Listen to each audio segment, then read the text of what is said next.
Ya, dan pemirsa, Badan Narkotika Nasional BNN berhasil menangkap bandar narkoba di Ancol, Jakarta Utara. Dan satu orang pelaku yang merupakan warga negara Taiwan terpaksa ditindak oleh petugas. Dan untuk mengetahui informasi lengkapnya, kami akan membahasnya bersama Brigjen Pol Irwanto, selaku Direktur Penindakan dan Pengejaran BNN. Selamat sore, Pak Irwanto. Selamat sore. Sehat, Pak Irwanto ya? Sehat.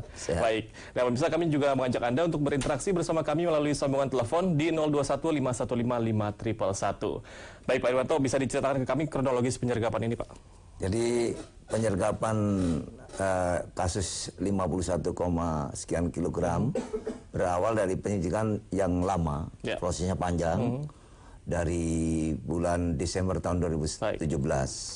Kemudian kita ikuti terus, akhirnya sampailah di Jakarta, di Lodan.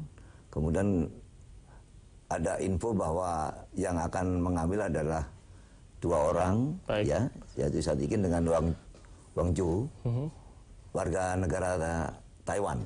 Warga negara Taiwan ya. Kemudian setelah itu ambil barang di gudang di daerah Lodan, di daerah Jakarta Utara. Akhirnya dibuntuti, kemudian dilakukan penangkapan oleh petugas BNN. Pada Kamis malam itu, Kamis malam itu, ya. Baik, dan apakah memang hanya 2 orang pelaku ini yang terlibat dalam Sementara 2 orang pelaku, yang satu itu adalah supir Grab. Yang satu? Yang tidak tahu bahwa itu adalah sabu. Berarti 2 orang pelaku dan 1 murni hanya berlaku sebagai supir Grab gitu ya. Betul. Baik, dan apakah memang dalam pengintaian selama Desember itu sudah ada gerak-gerik dari para pelaku ini? Kita belum. Sampai detik kemarin baru terakhir ada yang ngambil, baru kita mengetahui bahwa yang mengambil adalah warga negara Taiwan dan 1 warga negara Indonesia atas nama Sadikin. Baik, jadi warga negara Taiwan ini baru kunjungan pertama ke Indonesia, begitu ya? Kami kurang tahu karena mereka mungkin berdomisili di sini. Di Taman Anggrek ya. Jadi masih diselidiki lebih lanjut gitu ya. Dan apakah memang kedua pelaku ini sudah pemain lama begitu, Pak? Nah, ini dalam penyelidikan nanti dari tersangka apakah Sadikin ini dengan jaringannya pemain lama kami kembangkan nanti ya. Jadi masih dikembangkan lagi ya. Dan kira-kira sudah berapa lama beroperasi di Indonesia? Sadikin khususnya mungkin yang warga negara ya. Sadikin masih dalam proses penyidikan. Jadi nanti mungkin akan diketahui setelah di proses penyidikannya. Baik.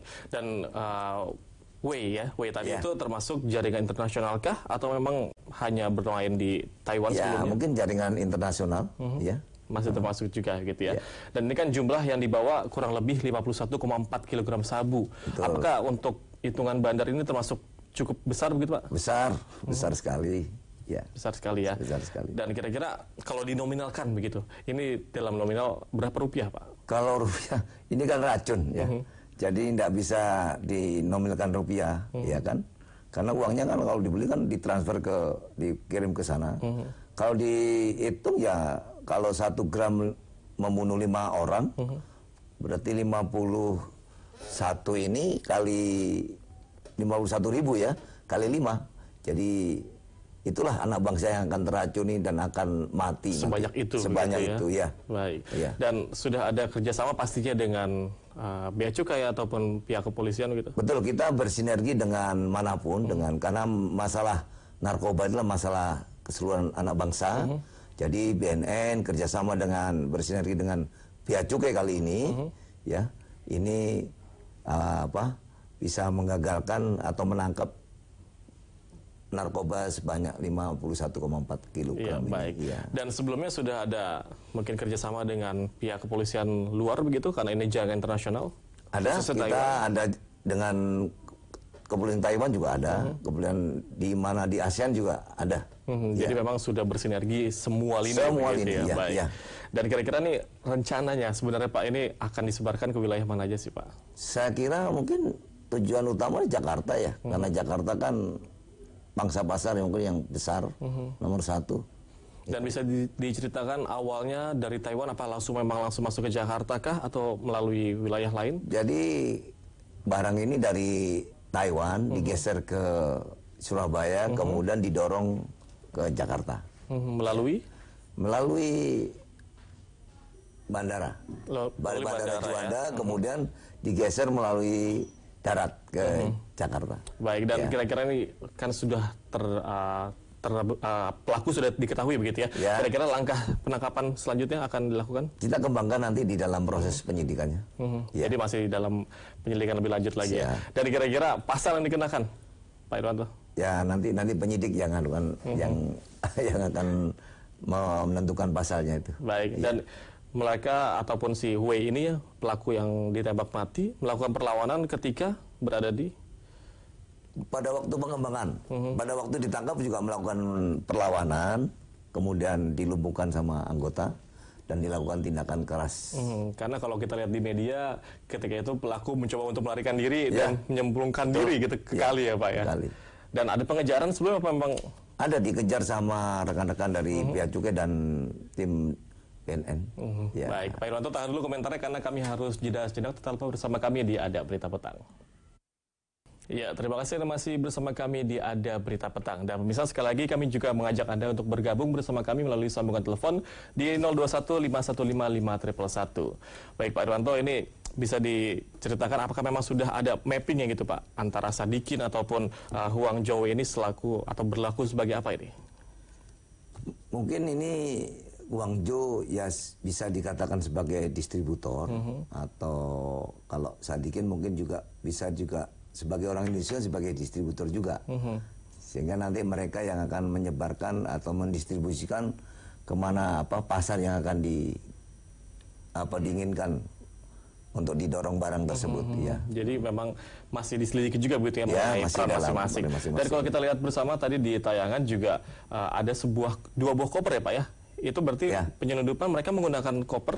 Dia beli di Mangga 2 ya, Mangga 2 store itu 2 koper karena diikuti sama anggota, kemudian ke gudang dimasukkan ke dalam koper itu barang, kemudian dia pesan Grab, berdasarkan pengakuan informasi dari keterangan dari petugas Grab, itu mereka cepat-cepat untuk dimasukkan. Jadi dia tiba di Indonesia masih sempat membeli barang, berarti sekitar pukul sore atau bagaimana tiba? Mungkin dia sudah, dia kan di Taman Anggrek nginepnya, nyewa tempat. Oke, berarti udah lama dia di sudah sini. Lama begitu. Dan kira-kira protap untuk penembakan itu regulasi seperti apa sih Pak? Regulasi kita melakukan tindakan tegas ya menurut hukum yang dibeban kepada kita. Mungkin syaratnya petugas apabila mereka melakukan kemarin sempat melakukan perlawanan kepada petugas, sehingga itu dilakukan tindakan tegas, iya kan. Jadi memang sudah ada perlawanan baru petugas baru bisa melakukan tindakan begitu ya. Betul. Nah ini kan informasinya pelaku mendapatkan barang dari sebuah gudang di tadi ya Pak ya di Jakarta Utara itu ya. Berarti sudah ada pengintaian sebelumnya juga di beberapa titik. Pengintaian ini maka kita ceritakan tadi sudah hampir 3 bulan. 3 bulan didorong, kemudian kita intai sampai kita tangkap. Baik, jadi memang sudah dalam waktu yang cukup lama begitu ya diintainya. Dan kira-kira tindakan preventif atau pencegahan apa yang sudah dilakukan BNN sejauh ini?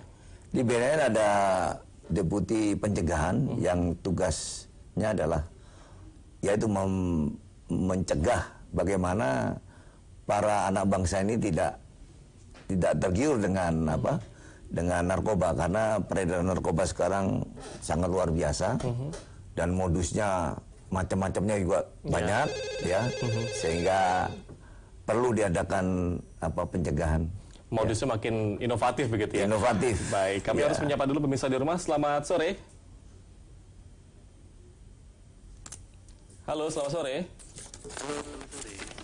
Ya, dengan Bapak siapa di mana, Pak?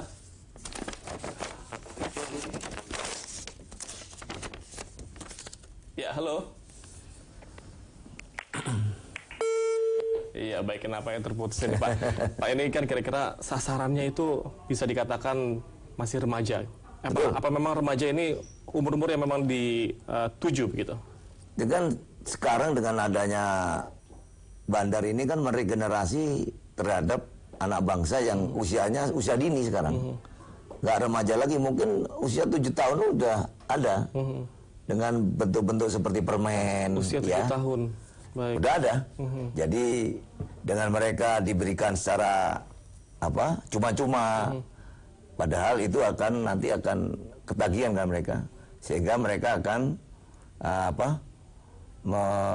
mengandalkan pada bandar tadi. Baik, dan bentuk sosialisasi dari BNN sendiri untuk tindakan pencegahan tadi, karena kan anak 7 tahun sebenarnya sasarannya bisa dibilang masih sangat belia ya Pak ya. Betul sekali. Oleh karena itu di BNN, di Deputi Pencegahan maupun Daya Mas itu melakukan suatu sosialisasi kepada seluruh anak bangsa ini, terutama dari mulai kelas dasar ya, SMP, kemudian sekolah menengah, kemudian komunitas mungkin kemudian para karang taruna, terutama terhadap keluarga, sehingga keluarga itu menjadi barrier, menjadi bentengnya, ya kan, dari keluarga dulu.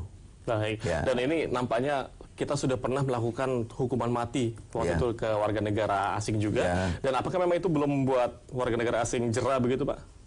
Yes, buktinya sampai sekarang masih beredar terus. Baik. Dan nampaknya Indonesia masih menjadi tujuan utama begitu ya para pengedar narkoba ini. Ya, Indonesia tujuan utama daripada peredaran gelap narkoba ini.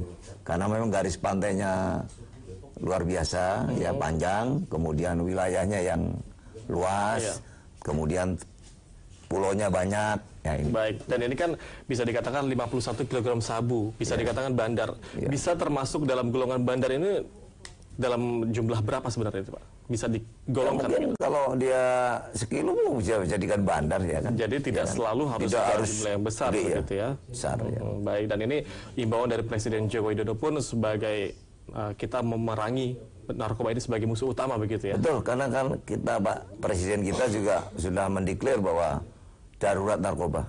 Kita sebagai darurat narkoba. Dan ini kira-kira himbauan kepada masyarakat terkait bahaya narkoba, Pak Irwan? Ya, himbauannya yang pertama adalah membentengi dari keluarga kita sendiri di rumah, kemudian di lingkungan yang lebih luas lagi, kemudian jangan tergiur dengan dengan pemberian, terutama anak-anak kita yang di sekolah, mau permen, mau kue, karena modus yang dilakukan oleh bandar ini sangat variatif, sangat banyak caranya mereka untuk meregenerasi pengguna. Jadi barrier dari keluarga dulu yang utama begitu ya. Betul sekali. Baik, terima kasih banyak Pak Irwanto telah hadir di Studio JAK TV.